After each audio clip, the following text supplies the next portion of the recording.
तो के दृष्टिकोण तो इसमें सबको मालूम होगा केमिकल कैनेटिक्स में रेट ऑफ रिएक्शन करते हैं, समझ क्या।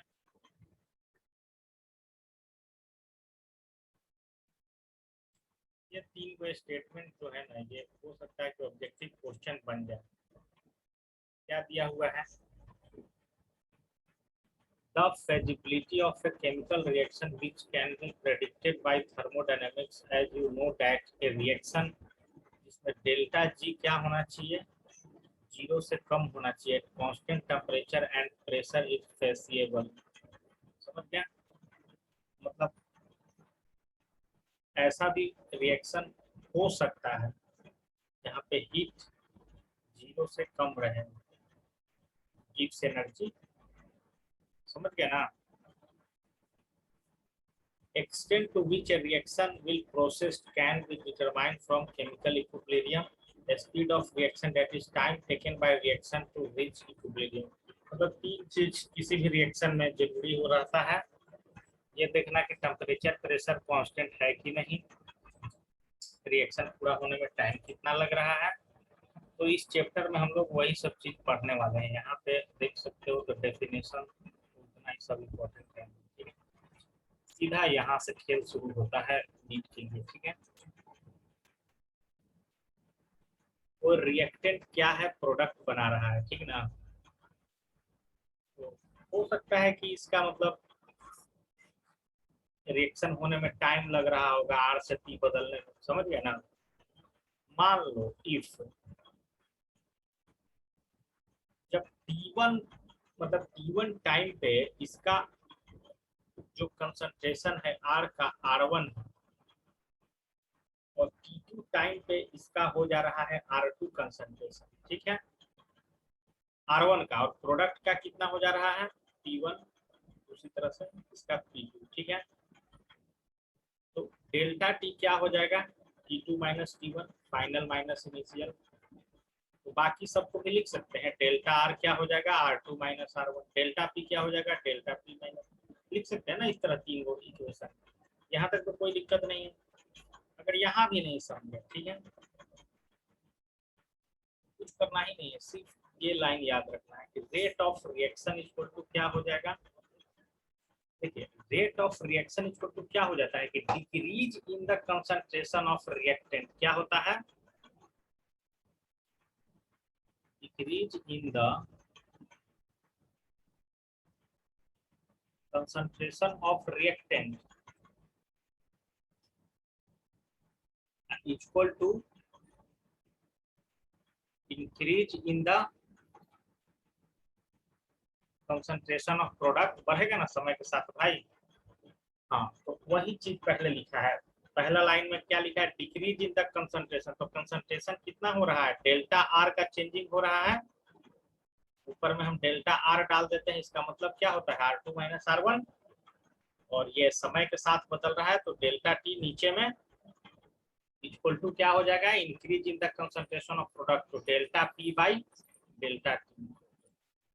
समझ गए ना। तो रेट इक्वल टू क्या हो गया, rate equal to delta R by delta T और delta P by delta T. और लेकिन इसके आगे माइनस क्यों लगाएंगे डेल्टा आर के सामने, क्योंकि ये डिक्रीज हो रहा है इसलिए। लिखिए दो गो फॉर्मूला है, लिखिए रेट ऑफ रिएक्शन।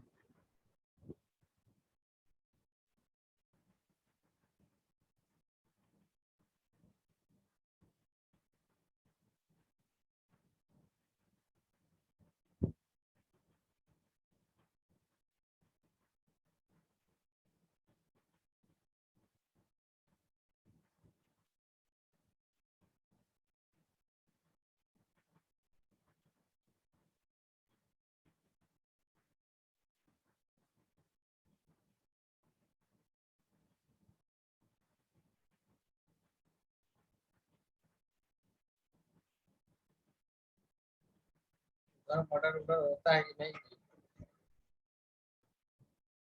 अरे इधर तो बीटा में भाई, हम जब से आए 3-4 गो मर्डर हो चुका है। हाँ खाली बीटा में।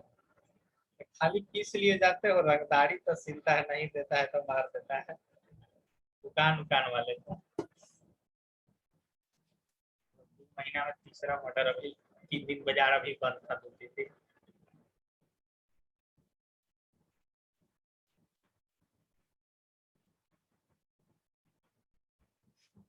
तो यहाँ कुछ ज्यादा हो रहा है, अति हो गया।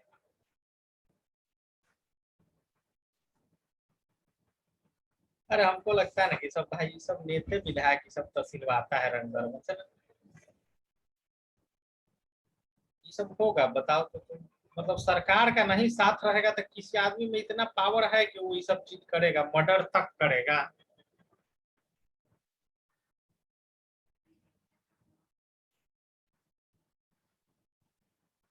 वही सबसे उस सबके खर्चे निकलता है, जो टिकट 5 करोड़ में खरीदता है। और वो सरकार का वो फंड बनाने के लिए रोड में वो सब पैसा यही सबसे कमाता है। हमको तो लगता है कि अगर दुकान का 1 लाख रुपया महीना में कमा रहे हो ना, तो 10,000 15,000 देना ही पड़ता है।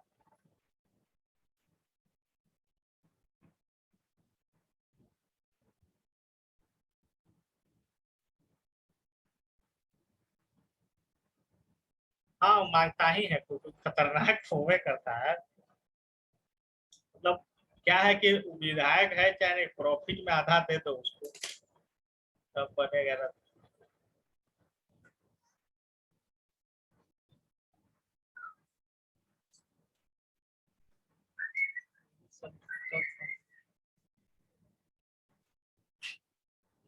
रेट ऑफ रिएक्शन ठीक है ना, वो चीज यहाँ पे प्रोडक्ट के फॉर्म में हम बता दिए थे।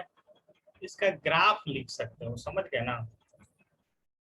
ग्राफ कैसे होगा, जैसे कि देखिए अब रिएक्टेंट क्या था, समय के अनुसार घट रहा है, तो ये रिएक्टेंट वर्सेस टाइम है, समझ गए ना।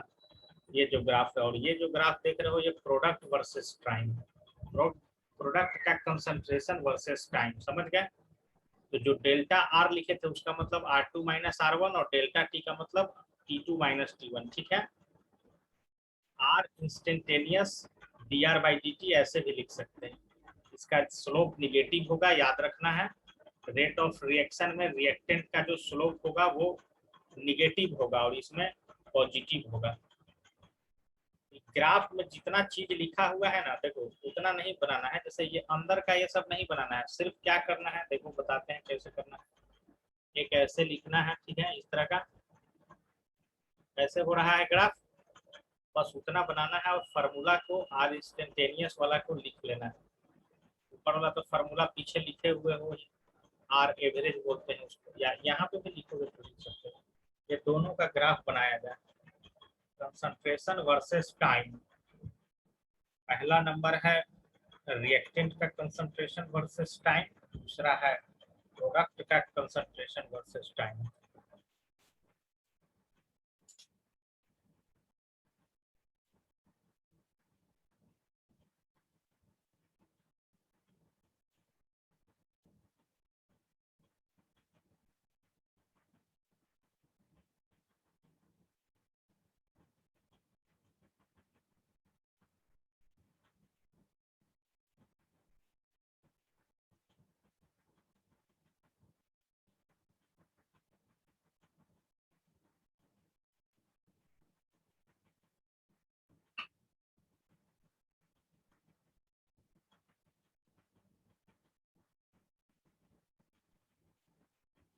10 मिलियन। अच्छा सुना, ऐसे लिखने लगा है क्या।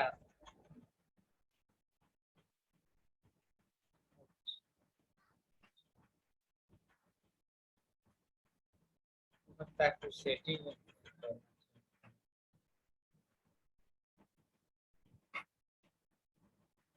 क्या। हाँ डाल दीजिए, 5 मिनट में तुम कॉल नहीं उठाया था। 5 मिनट में हो जाता है, नेटवर्क से स्पीडवा रहता है वाईफाई का तो।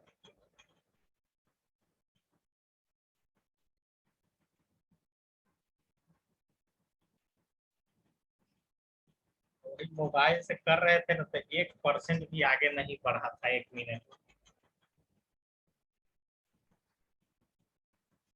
अंतर तो है वाईफाई और मोबाइल का नेट में। यहाँ पटना टाइप से लाइन ही नहीं रहता है कंटिन्यू।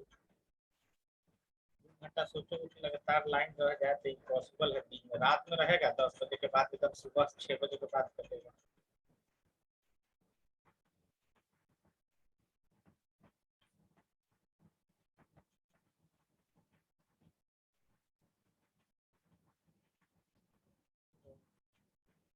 पर फास्ट है मतलब नहीं। एयरटेल का रहता है फास्ट इधर का नहीं रहता है। लेकिन हम चेंज नहीं किए हैं, जियो ही अपना रखे हुए हैं।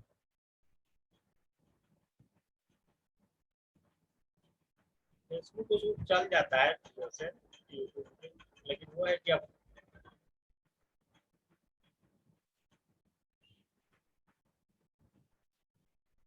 जो मतलब पहले जमाने से ही एयरटेल से जुड़ा हुआ है।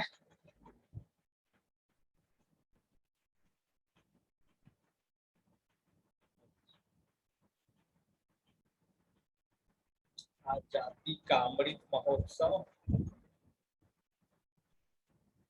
आवाज नहीं आया अच्छा से। कम से कम हम पहले गाए थे भाई, बिना देखे हुए गाए थे और फिर मिलाए उसको एकदम एक एक सही गाए थे।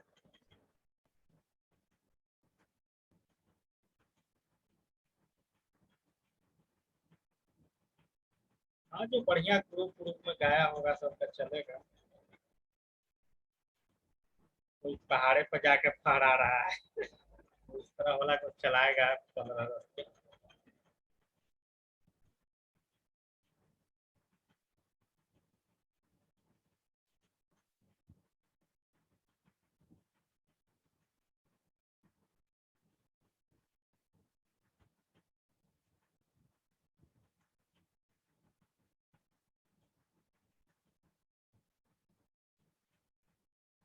अभी अच्छा ही आया है।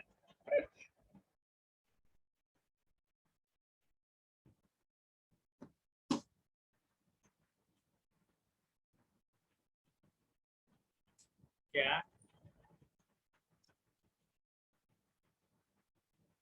17 अगस्त को पूरा हिंदी हिंदी में ट्वीट किया था मोदी। हम तो मजाक समझ रहे थे, लेकिन देखें कि सही में ट्वीट किया है।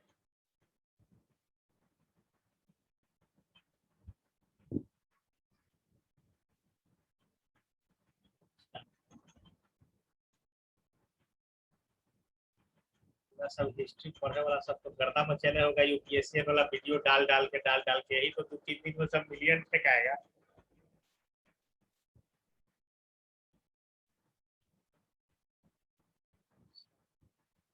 आंसर लेकिन फिर यार फेंका गया, नहीं उतना हाईलाइट हो रहा है अब। डरे उसके बाद बोलना ही बंद कर दिया मुस्लिम के खिलाफ।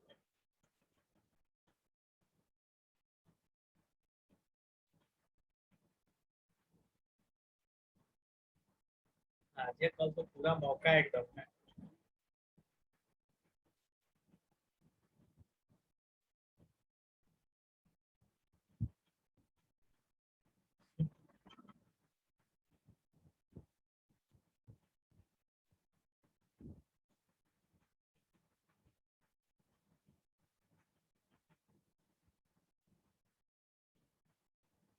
करिए करेगा। आखिर विभाजन उसी उधर, जीद कैसे छोटा बच्चा जीद करता है ना, हमको चाहिए तो चाहिए अलग।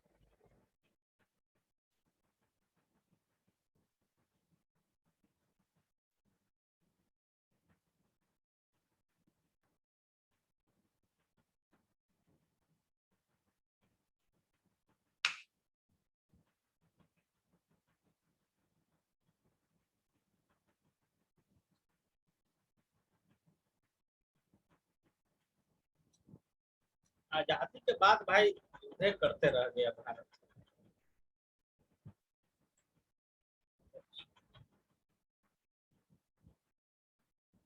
तो 70 75।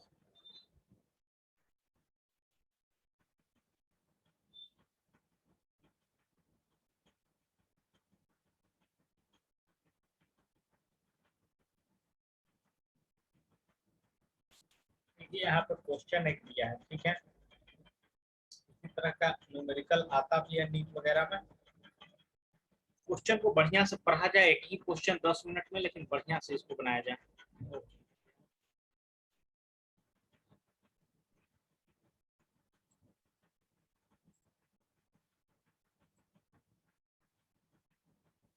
बोल रहा है कि डिकम्पोजिशन हो रहा है N2O5 का,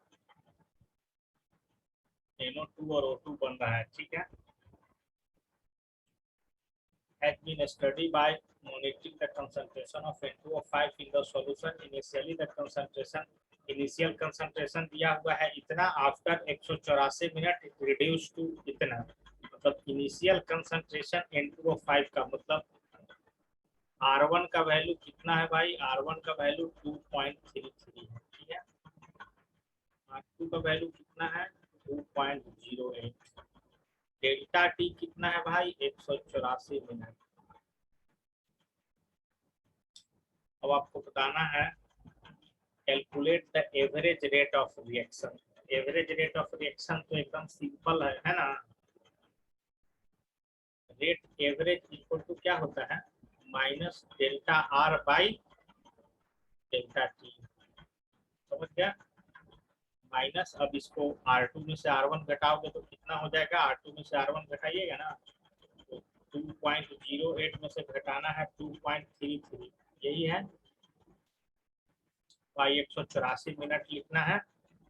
एक चीज लेकिन देखना, ये चीज ऊपर में छूट गया, हम लोग पढ़े नहीं अच्छा से। मतलब इस तरह का रिएक्शन है ना, 2A मिल के B बना रहा है, तो जो लिखते हैं इसका रेट अगर देंगे तो क्या लिखे, तो जो हम लोग देते हैं delta R by delta T देंगे, तो यहाँ पे जो इसका कॉफिशियंट रहेगा रिएक्शन को, तो वो नीचे लगा देते हैं। तो यहाँ पे कॉफिशियंट इसका कितना है 2 है, 1/2 से मल्टीप्लाई कर देंगे, जो कट फुट के आएगा आपका वो आंसर होगा।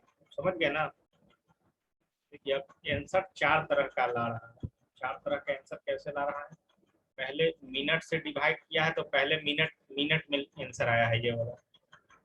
फिर उसको 60 से गुना कर दिया है तो आवर में आया है, उसके बाद सेकेंड में आया है, समझे ना। सब अलग अलग है, ये चीज याद रखना, सब अलग अलग है।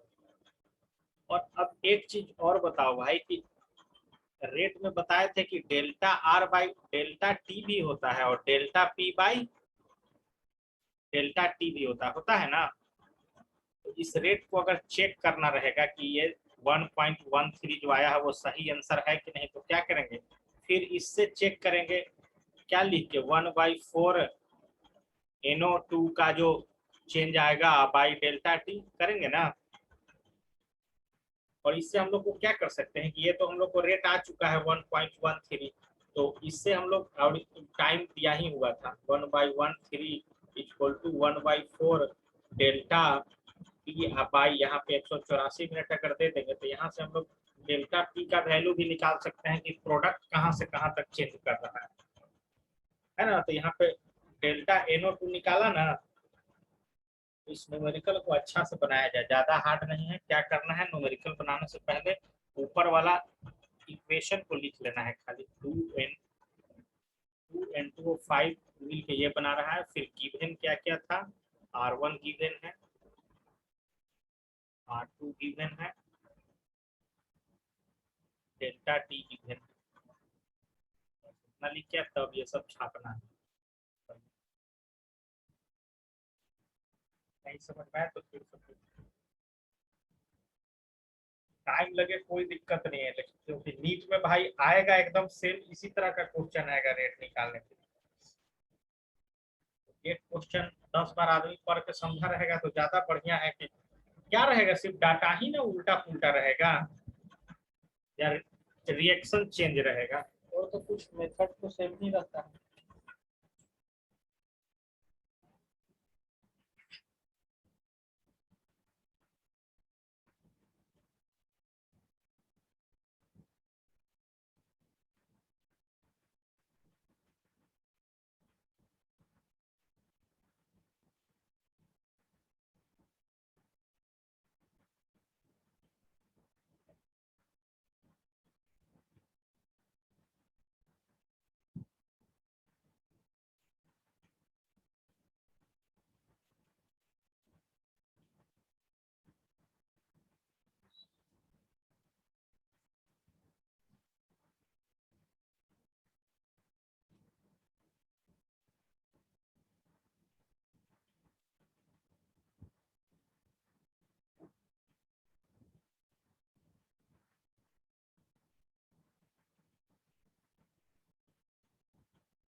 आ गया राहुल गांधी कश्मीर से घूम के।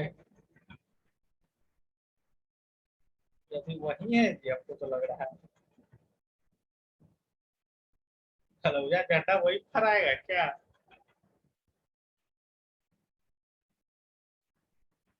वोट बिगड़ जाएगा, बड़ा हो जाएगा, ऐसा थोड़ा है कि देखता है जब मुस्लिम मुस्लिम एक अफगानिस्तान में मार रहा है, तब फिर क्या है राहुल गांधी।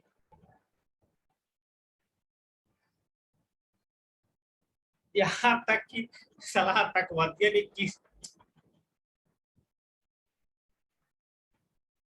का मिक्सिंग है, हिंदू मुस्लिम सिख ईसाई चारों का पहला ऐसा वो कास्ट है। नाना था, जानते हैं इंदिरा गांधी के पतिया का नाम था मुस्लिम, फिरोज खान नाना था इसका, इंदिरा गांधी का हस्बैंड।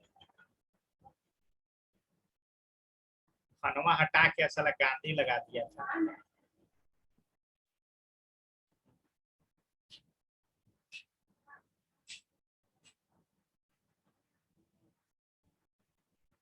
ये हो गया मुस्लिम फिरोज। पैदा लिए राजीव और संजय गांधी, एक क्रिश्चियन से शादी किया। और ये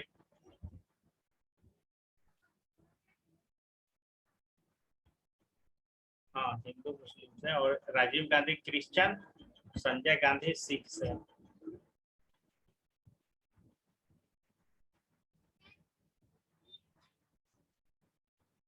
वो सिख से। मतलब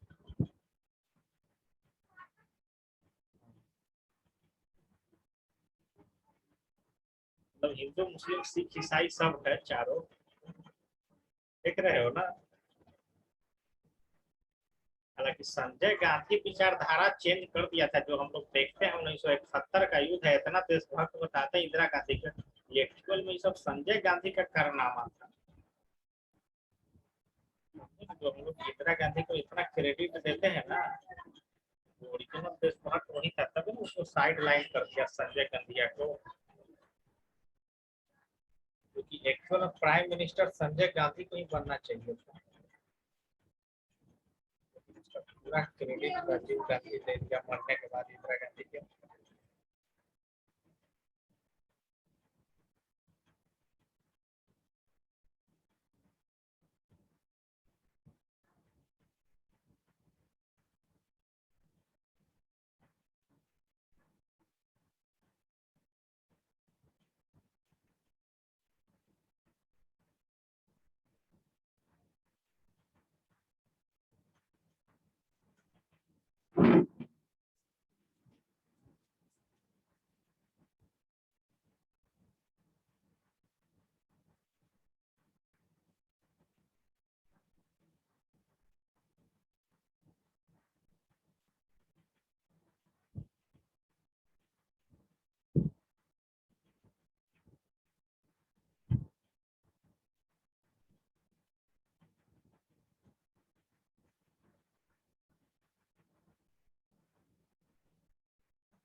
ये हो गया।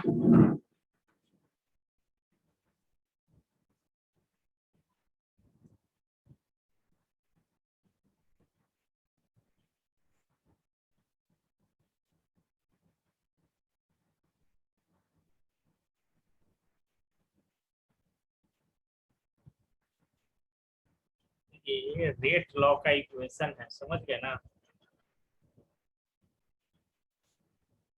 ये जो यहाँ इक्वेशन देख रहे हो,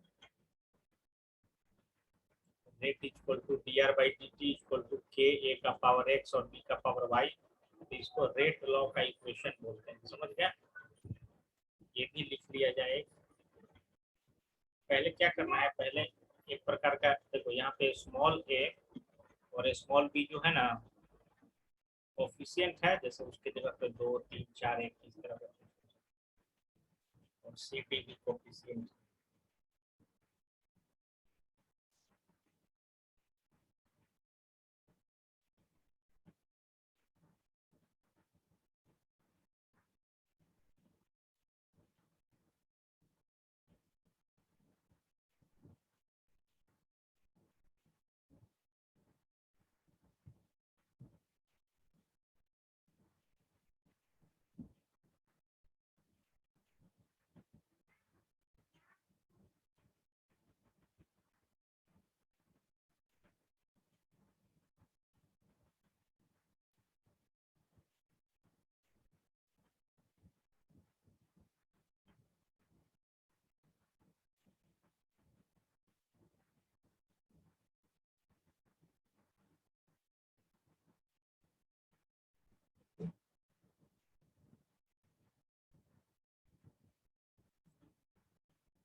ये हो गया रेट लॉ का इक्वेशन। ये जानते ही हो, x प्लस वाई जोड़ के ऑर्डर ऑफ रिएक्शन निकालते हैं, है ना, जो कोफिशिएंट उसका है वो जोड़ के ऑर्डर ऑफ रिएक्शन निकालते हैं, ठीक है।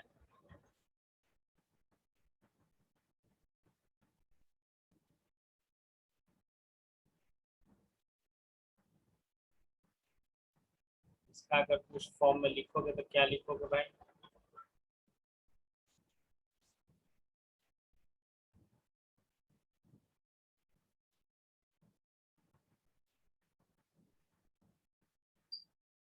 लिखोगे ना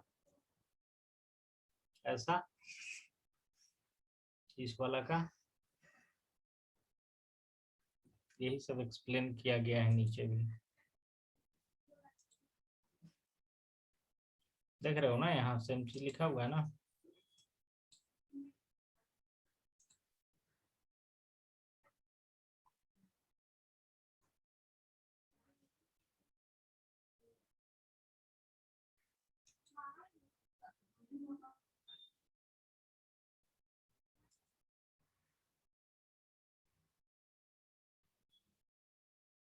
देखिए यहाँ पे देखिए, ये नीट में आया हुआ क्वेश्चन है।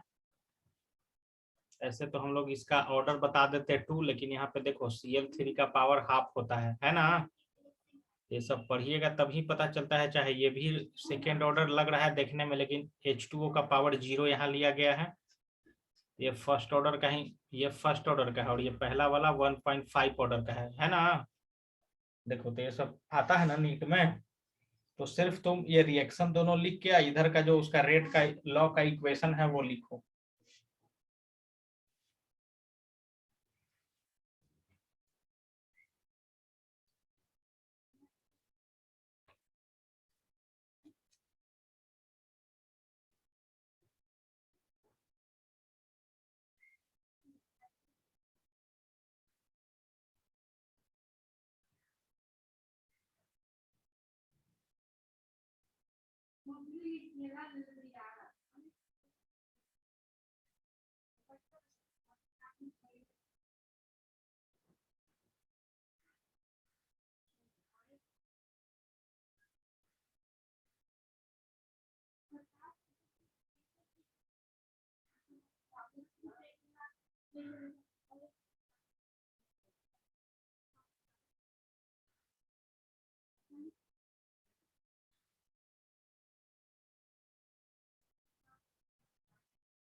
जातिगत जनगणना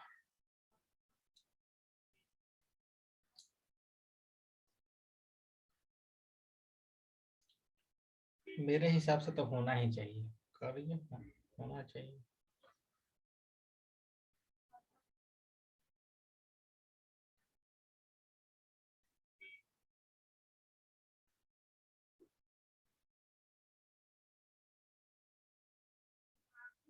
जाति पाति ये गलत है। सब कुछ जनरल में रख के सब आरक्षण आरक्षण खत्म करके तब जातिगत गण।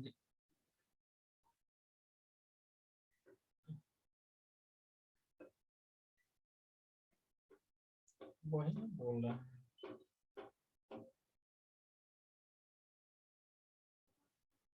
अरे हम तो प्राइम मिनिस्टर रहते ना, कहते ना कि भाई सारा SC ST को मिलेगा, हर एक परिवार को एक एक नौकरी, लेकिन जैसी नौकरी लिए उस दिन से आरक्षण खत्म, आपको फिर दोबारा नहीं।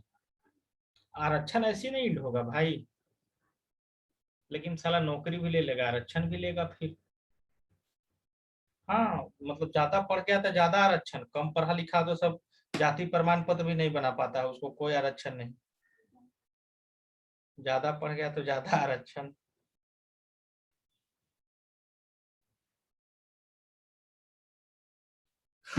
ओह भारत कितना, तुम सोचो ना कि टॉप 10,000 जनरल कैटेगरी से डॉक्टर रहता सब, मतलब जनरल क्या भाई, दम है तो तुम हूँ आओ एकदम।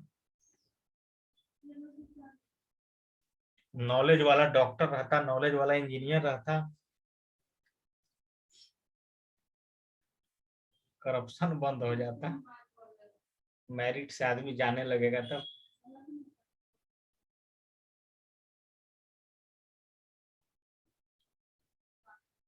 हाँ पंचायत में भी है, जहाँ मुखिया 2 बार से जनरल कैटेगरी का रहा है, तो इस बार SC ST रहेगा।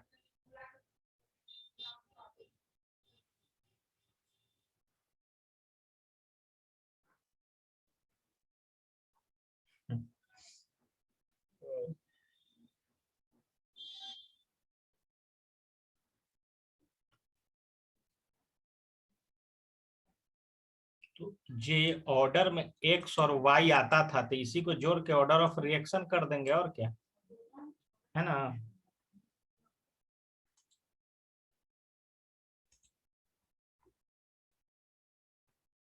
जैसे कि अगर दिया हुआ है कोई इक्वेशन, A का पावर 1/2, B का पावर 3/2, तो ऑर्डर ऑफ रिएक्शन X+Y, दोनों को जोड़ दिए, 2 आया कट के। दूसरा का -1 एगो का दिया हुआ है, तो -1 घटाने पे हाफ ऑर्डर भी आ रहा है, मतलब समझिए कुछ भी पॉसिबल है, ये क्वेश्चन एकदम इम्पोर्टेंट है। ये देख रहे हो ना, मतलब ये तो एग्जाम्पल है, लेकिन क्वेश्चन में ही माना जाएगा इसको। इसका पावर दिया हुआ 1/2, इसका 3/2, दोनों को जोड़ दिया तो पहला का आया 2 ऑर्डर, इसका आया हाफ ऑर्डर।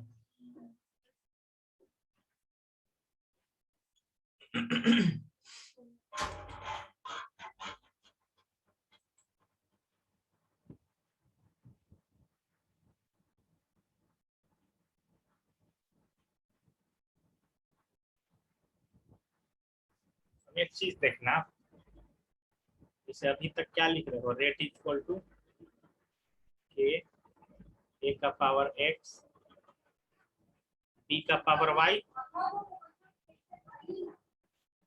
रेट कांस्टेंट है के इक्वल टू क्या हो जाएगा, रेट बाई ए का पावर एक्स, बी का पावर वाई हो जाएगा ना। इसको आगे चल के एक और फॉर्म में लिख दिया है, रेट इक्वल टू क्या होता है, कंसंट्रेशन बाई टाइम होता है ना, rate equal to concentration by time हो गया, और ये कंसंट्रेशन इनटू कंसंट्रेशन क्या हो गया, कंसंट्रेशन का होल स्क्वायर हो गया। यहाँ पे देख रहे हो लिखा हुआ, इसको भी लिख लिया जाए, इसको भी लिख लिया जाए। इससे हम लोग यूनिट ऑफ रेट कांस्टेंट निकालते हैं, ए का, जो कि मोल पर लीटर आता है।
उसके बाद आपका जो इम्पोर्टेंट आता है, एक टेबल बना के दिया गया है, इससे भी कभी कभी क्वेश्चन पूछ लिया जाता है।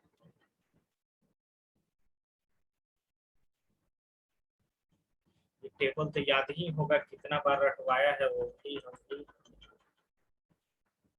जीरो ऑर्डर का मोल पर लीटर पर सेकेंड, फर्स्ट ऑर्डर का सेकेंड का पावर -1 और सेकेंड ऑर्डर का यूनिट पर मोल लीटर पर सेकेंड। ये भी इम्पोर्टेंट है ना। तो होगा ही सर। क्या, और ये इसी तरह